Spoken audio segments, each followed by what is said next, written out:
This video is to help you understand what is Bitcoin and what is BitClub Network all about. We could spend hours explaining, but we will give you the basics over the next few minutes. The most important thing here is to educate you all about Bitcoin. So what is Bitcoin? Bitcoin is the world's very first digital, decentralized cryptocurrency. Bitcoin actually uses the internet to send money or value directly person to person, anywhere in the world, without having to use any centralized entity like a bank, PayPal, or Western Union. And it's completely safe, it's anonymous, super fast, and it works anywhere in the world. Anybody can use Bitcoin. There are no qualifications, basically no fees, no chargebacks, and no borders. It really is the future of money. So who uses and accepts Bitcoin? Actually, there are millions of people that are using Bitcoin, and you can use Bitcoin to purchase almost anything you can think of. There are hundreds of thousands of businesses that accept Bitcoin. You can pay for plane tickets, hotel rooms, electronics, cars, coffee, and anything else. If you can think of it, we can show you where you can get it with Bitcoin. Another huge market that Bitcoin impacts is remittance. That is money being sent to friends and family from state to state and country to country all around the world. Most people don't realize that between $600 billion and $1 trillion get moved around the world every year. The way we are all used to doing this is through banks, PayPal, and companies like Western Union. All of these entities charge fees, and we have to trust them. Western Union, MoneyGram, and other companies like them charge from 5% up to as much as 30%. On average, it's about 10% worldwide. That means we are talking about fees of $60 billion to $100 billion per year.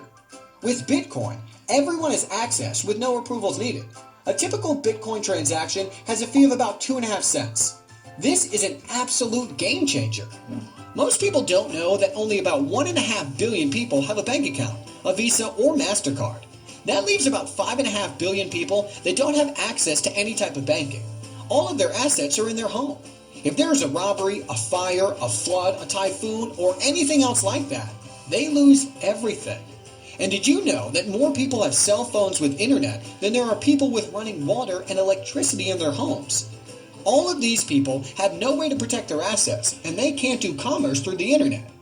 Now they can with Bitcoin. Because Bitcoin isn't owned or controlled by any person, government, or company. There is no central entity that powers Bitcoin, but there needs to be something that powers it. It's actually powered by thousands of people that have specialized computers that power the network, secure the network, and verify transactions. This is called mining. The big question is, if there are basically no fees, why would people spend huge amounts of money on computers and electricity if there is no money to be made? This is where we can all cash in. On average, every 10 minutes a new block of Bitcoin is created and given to someone that is mining.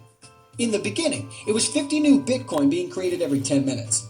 After 210,000 blocks, which took about 4 years, it dropped to 25 new Bitcoin per block. After another 210,000 blocks, which should be the end of July of 2016, it will drop to 12.5 every block.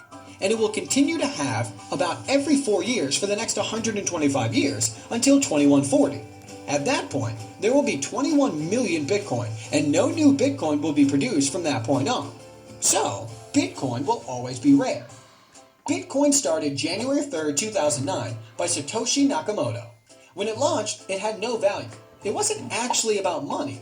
It was about providing the idea of can we do a transaction without needing a third party? And can we have a decentralized form of money that anyone, anywhere in the world, can use with basically no fees? At that time, there were only a few people involved in mining. They were collecting all of the new Bitcoin every 10 minutes. Then, on May 22nd, 2010, the first transaction happened. 10,000 Bitcoins were offered for a pizza. When that happened, all of a sudden, Bitcoin had a value. Then demand started, and more people started asking to buy Bitcoin, but the people that had it didn't want to sell it so cheap. Remember, Bitcoin is rare like gold.